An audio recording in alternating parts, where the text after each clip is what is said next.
ശിഷ്യനാക്കിയിടുന്ന എല്ലാ കുരിശുകൾക്കും നാഥാനം. കർത്താവ് നമുക്ക് എന്ത് തരാനാണ് വന്നത്? തേജസ് തരാനാണ് വന്നത്. ആ തേജസ്സിൽ നമ്മളെ കൊണ്ടുചെല്ലുന്നത് വരെയും യേശു നമ്മുടെ കൂടെ നടക്കുക. ഹോളിസ്റ്റിക് ആയിട്ടുള്ള ഒരു റിഡംഷനാണ് യേശു കർത്താവ് നൽകിയത്. അല്ലാതെ വല്ല വിധേനയും പാപമോചനം തന്ന് നമ്മളെ സ്വർഗത്തിൽ കൊണ്ടുപോകണം എന്നുള്ളതല്ല. പാപമോചനം അതല്ല, അതിനപ്പുറത്തായിട്ട് ഈ തേജസ്സിലെത്തുന്നത് വരെ നമ്മളെ കർത്താവ് വിടത്തില്ല. അപ്പം നമ്മുടെ ആത്മാവ് മാത്രമല്ല രക്ഷിക്കപ്പെടുന്നത്. ഏറ്റവും ഒടുവിൽ 15-ാം അധ്യായത്തിൽ നമ്മൾ 1 കൊരിന്ത്യർ 15-ാം അധ്യായത്തിൽ നമ്മൾ വായിക്കുമ്പോൾ അവിടെ നമ്മൾ മരിച്ചവരുടെ ഉയിർപ്പ് വരെ, അങ്ങനെ നമ്മുടെ ശരീരത്തിൻ്റെ വീണ്ടെടുപ്പ് വരെ നടക്കുന്നതാ നമ്മൾ കാണുന്നത്. റോമാലേഖനത്തിലും അതിൻ്റെ 8-ാം അധ്യായത്തിൽ നമ്മൾ നേരത്തെ വായിച്ച ഭാഗത്ത് തന്നെ അതിൻ്റെ 19 മുതലുള്ള വാക്യങ്ങൾ വായിക്കുമ്പോൾ അവിടെ നമ്മൾ കാണുന്നത് സൃഷ്ടിപുത്രൻ നമ്മിൽ വെളിപ്പെടുവാനുള്ള 18 നമ്മിൽ വെളിപ്പെടുവാനുള്ള തേജസ് വിചാരിച്ചാൽ ഈ കാലത്തിലെ കഷ്ടങ്ങൾ സാരമില്ല എന്ന് ഞാൻ എണ്ണുന്നു. സൃഷ്ടി ദൈവപുത്രന്മാരുടെ വെളിപ്പാടിനെ ആകാംക്ഷയോടെ കാത്തിരിക്കുന്നു. സൃഷ്ടി ദ്രവത്വത്തിന്റെ ദാസ്യത്തിൽ നിന്ന് വിടുതലും ദൈവമക്കളുടെ തേജസ്സാകുന്ന സ്വാതന്ത്ര്യവും പ്രാപിക്കുമെന്നുള്ള ആശയോടെ മായയ്ക്ക് കീഴ്പ്പെട്ടിരിക്കുന്നു. ദൈവമക്കളുടെ തേജസ്. എന്നിട്ട് അതിൻ്റെ 23-ാമത്തെ വാക്യത്തിൽ ആത്മാവെന്ന ആദ്യദാനം ലഭിച്ചിരിക്കുന്ന നാമും നമ്മുടെ ശരീരത്തിൻ്റെ വീണ്ടെടുപ്പായ പുത്രത്വത്തിന് കാത്തുകൊണ്ട് ഉള്ളിൽ ഞരങ്ങുന്നു. അപ്പോൾ ആത്മാവെന്ന ആദ്യദാനം ലഭിച്ചവർ അടുത്ത പ്രോസസ്സിലൂടെ നമ്മൾ കടന്നു പോകുകയാണ്. ഏറ്റവും ആത്യന്തികമായി നടക്കുന്നത് എന്താണ്? ശരീരത്തിൻ്റെ വീണ്ടെടുപ്പ്. ശരീരത്തിൻ്റെ വീണ്ടെടുപ്പായ പുത്രത്വത്തിൻ്റെ ആയി കാത്തുകൊണ്ട്, അതായത് ആത്യന്തികമായി ശരീരം പോലും വീണ്ടെടുക്കപ്പെട്ട് സ്വർഗത്തിൽ യേശുക്രിസ്തുവിനോട് ചേർന്ന് അവൻ്റെ സഹോദരങ്ങളായി ദൈവത്തിന് പുത്രന്മാരായി നമ്മൾ യുഗായുഗങ്ങൾ വാഴുന്നതാണ് മനുഷ്യനെക്കുറിച്ചുള്ള ദൈവത്തിൻ്റെ സ്വപ്നം. സൃഷ്ടിയിൽ അതായിരുന്നു ദൈവത്തിൻ്റെ മോഹം, അതായിരുന്നു ദൈവത്തിൻ്റെ പദ്ധതി. ആ പദ്ധതിയിൽ നിന്ന് മനുഷ്യൻ പാപം ചെയ്ത് നഷ്ടപ്പെട്ടെങ്കിലും ആത്യന്തികമായി ദൈവത്തിന് മനുഷ്യനെക്കുറിച്ചുള്ള സ്വപ്നത്തിന് ഒരു വ്യത്യാസവും വന്നിട്ടില്ല. ഇന്നും ദൈവം പറയുന്നത് എന്നറിയാമോ? ദൈവത്തിൻ്റെ ആഗ്രഹം എന്താണ്? ദൈവം മനുഷ്യനെ സൃഷ്ടിച്ചപ്പോൾ ദൈവം ആഗ്രഹിച്ചത് ദൈവത്തിൻ്റെ മക്കളും പ്രജകളുമായിട്ട് ഒരു വിശാല വിശുദ്ധ സമൂഹം. ആ സമൂഹത്തിൽ ദൈവമാണ് രാജാവ്, ദൈവമാണ് പിതാവ്.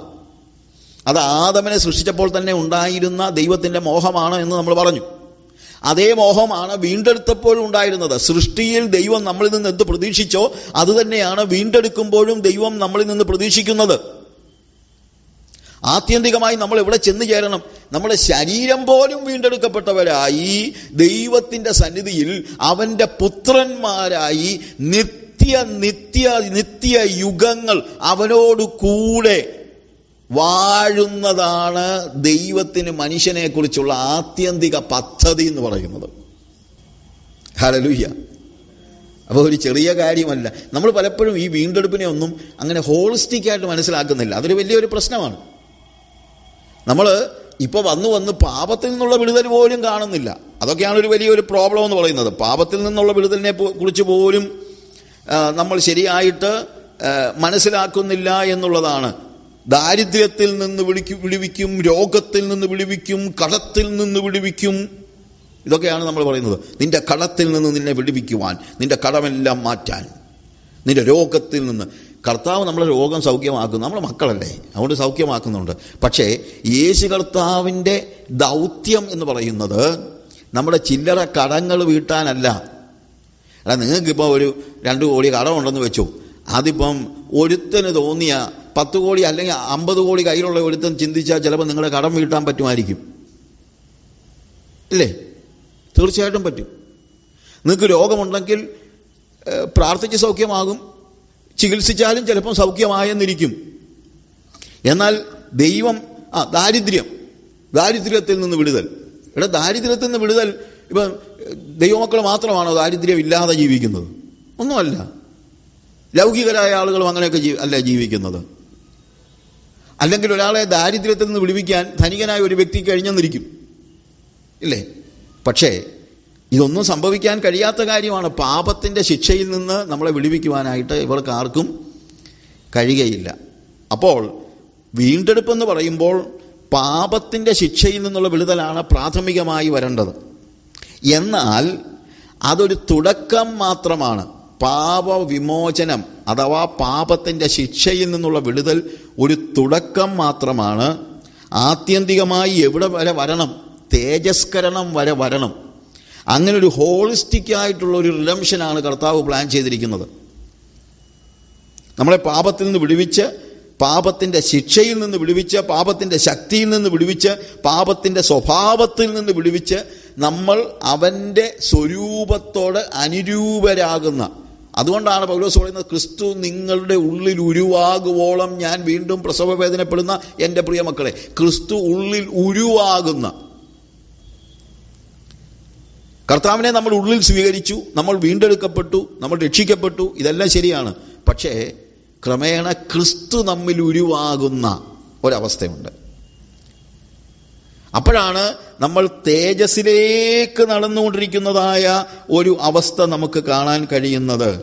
2 കൊരിന്ത്യരുടെ ലേഖനത്തിൽ അതിൻ്റെ 3-ാമത്തെ അധ്യായത്തിൽ അതിൻ്റെ 16 മുതലുള്ള വാക്യങ്ങൾ വായിക്കുമ്പോൾ അവിടെ കാണുന്നത്, അതുകൊണ്ട് ഞങ്ങൾ അധൈര്യപ്പെടാതെ ഞങ്ങളുടെ പുറമേയുള്ള മനുഷ്യൻ ക്ഷയിച്ചു പോകുന്നുവെങ്കിലും ഞങ്ങളുടെ അകമേ ഉള്ളവൻ നാൾക്കുനാൾ പുതുക്കം പ്രാപിക്കുന്നു. നൊടി നേരത്തേക്കുള്ള ലഘുവായ കഷ്ടം അത്യന്തം അനവധിയായി തേജസ്സിൻ്റെ നിത്യകനം ഞങ്ങൾക്ക് കിട്ടുവാൻ ഹേതുവാകുന്നു. അപ്പോൾ തേജസ്സാണ് ഏറ്റവും പ്രധാനപ്പെട്ട ആത്യന്തിക കാര്യം എന്ന് പറയുന്നത്, തേജസ്സാണ്.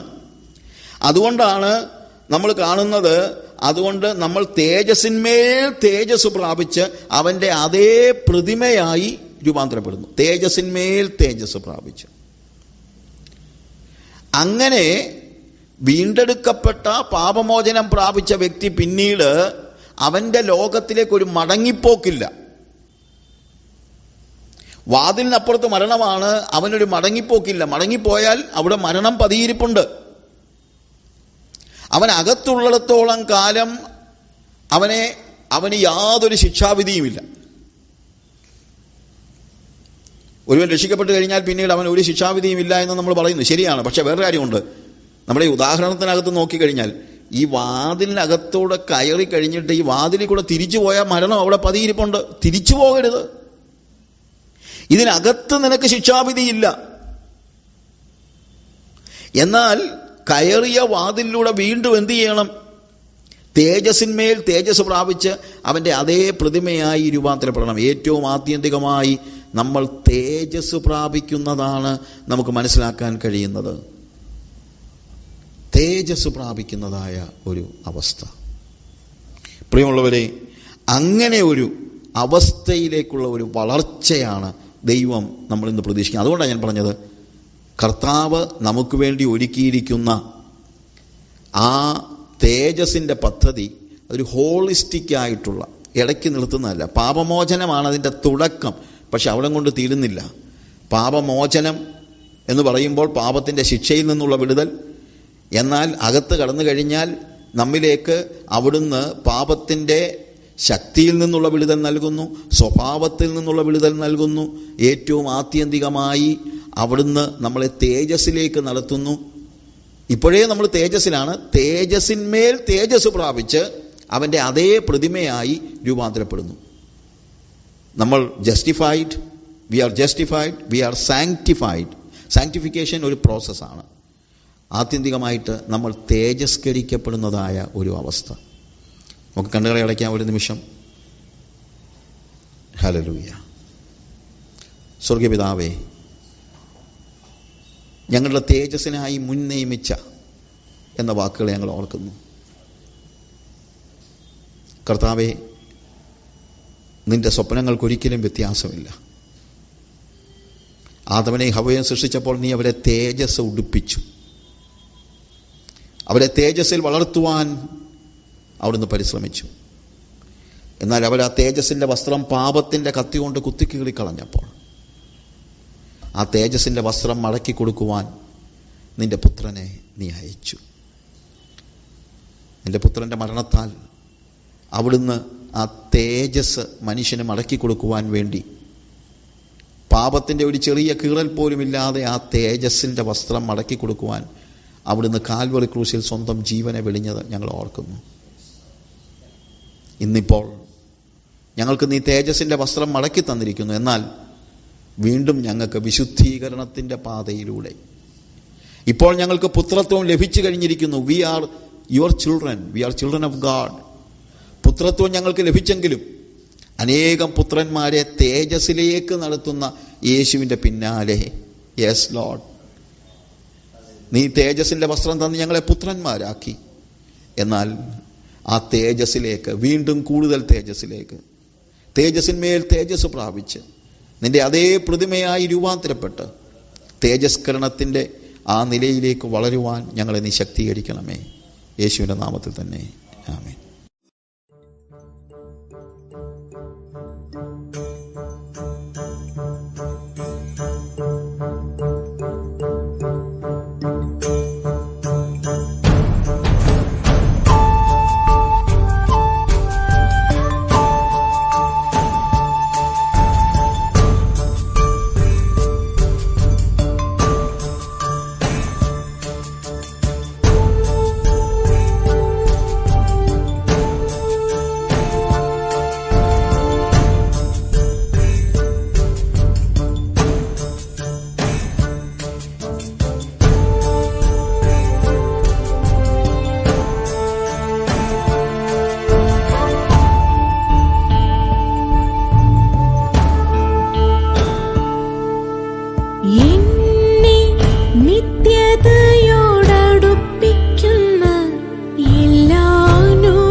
കുരിശുകൾക്കും നാഥാ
സാന്നിധ്യം മതി.